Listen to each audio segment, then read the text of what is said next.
Matt Dolch back with you for Nebraska Lead Class 33 on our International Study Travel Seminar, and we've stopped in at our second country of Nepal, had some experience and opportunity there today. Joining me to discuss that opportunity is Nick Fowler from Imperial, Nebraska, a beef producer there. Nick, tell us a little bit about what we saw today in the Kathmandu city. You know, what a stark contrast we saw today from the previous country we've been in. A city and a country, you can just feel the culture from years and years past.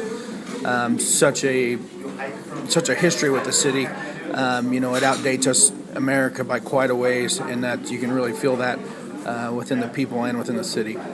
Had an opportunity to get off of the bus and really take a hold of some of these villages that have a lot of culture but a lot of hard work and everyday life that we saw with our own eyes today. Yeah, for sure. I mean, you can sense as we got off some of those into the farming communities, into the outer city limits. You can feel the agriculture spirit there, and you saw that in the fields. The women and the children and the men with the rakes, and we saw some, sowing of seeds, all done by hand. Machineries, kind of non-existent over here. Most of the farming is done by hand. You can just feel the spirit's the same, just in a lot different atmosphere. One of the things I noted that our tour guide discussed with us today was the fact that a 200 square foot parcel of land cost the equivalent of about $10,000 US. Very hard to come by in terms of land opportunity, and that land is passed down from generation to generation. A lot of different ways to look at that, but some similarities to Nebraska as well. Sure. The way it seems is it's really hard to get land to change hands. Just as back in the States, the farming has a history of generational farming from family passed down, and that's the same here, and just a different on a different scale.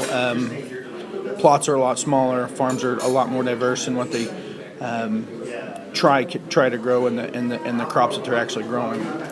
One of the pieces that we learn in the Nebraska LEAD program and learn in our everyday farming operations and agribusiness opportunities is to ensure that we take care of the resources that we do have. That's something that we saw may not be the case here so far in the country of Nepal. Yeah, it was a little disappointing. The natural resources seem to be on the back burner, and that's something that's a little bit unfortunate.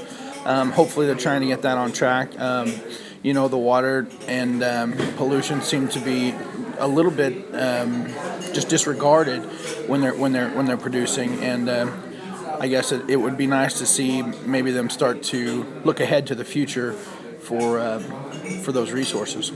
Just a unique setting to be here at the base of the Himalaya Mountains, looking out over the great views that we'll experience tomorrow morning as well. What are some of the things that you're looking forward in tomorrow's agenda? We're going to visit some more into the cities. We're going to get back into the inner city. Seeing the children play, seeing them smile. There's such a vibrant culture. Their smiles and their personalities really show in their faces. That's something I enjoy, seeing how they interact with each other.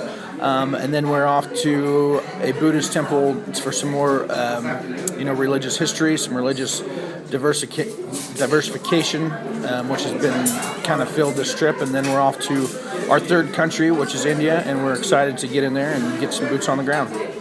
Nick, let's call it a night. I'm wiped for the day. That sounds good. Thanks, Matt. Again, Nick Fowler from Imperial, Nebraska, joining us here to discuss our International Study Travel Seminar for Nebraska Lead Class 33. I'm Matt Dolch.